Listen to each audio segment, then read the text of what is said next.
Your Excellencies, ladies and gentlemen, distinguished delegates, thank you so much. I appreciate the invitation to address this third meeting of the United Nations Environment Assembly to beat pollution towards a pollution-free planet. The Chemicals and Waste Conventions, specifically the Basel, Rotterdam, and Stockholm Conventions, are central to the UNI agenda and to achieving the SDGs, as well as contributing to eradicating poverty, building a fair and peaceful world, and contributing to security. To date, we have almost reached universal signatory and ratification to the three conventions, which demonstrates the commitment and attention given by states to the important issue of chemicals and wastes. Although those three conventions were negotiated independently and remain autonomous in their own right, parties to all the three conventions have recognized that the early potential benefits and opportunities arising from synergies and cooperation.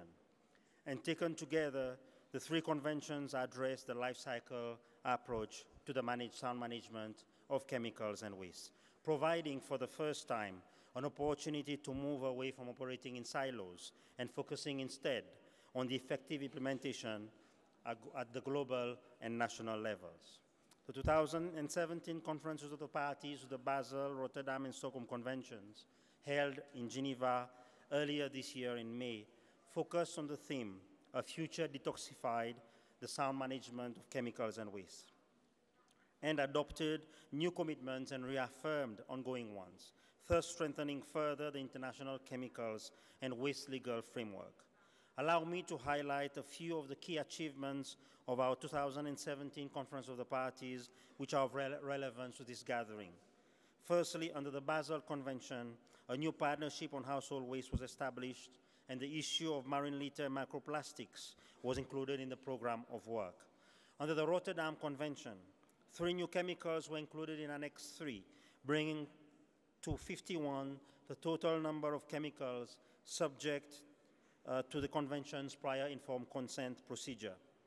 Under the Stockholm Convention, 2 new persistent organic pollutants were listed in Annex A, increasing the number of persistent organic pollutants listed to 28, and a successful review of the effectiveness of the Stockholm Convention was completed, which highlighted that there is indeed a decrease in those chemicals around the world. The Conference of the Parties also emphasized the importance of enhancing cooperation and coordination with UN Environment on issues of common interest. Parties to the conventions understand the fundamental importance of joining forces if we want to enhance successes.